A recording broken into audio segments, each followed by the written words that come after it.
habang inihahanda pa nila yung ating tutuluyang camper van, mag-lunch muna tayo kasi hindi pa kami kumakain.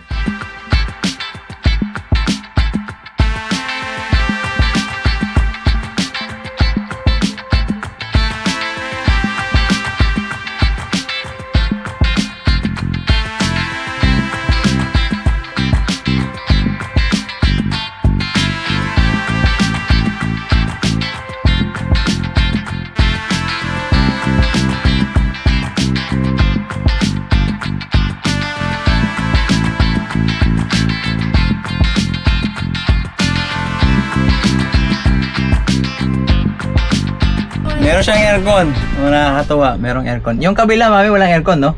Wala, mainit dun. Walang aircon yung kabila. Electric fan lang yung gumagana doon. Kaya buti na lang dito tayo nakapwesto sa ano. May aircon. Mahaba pa. Binigay ni Lord. Binigay nila.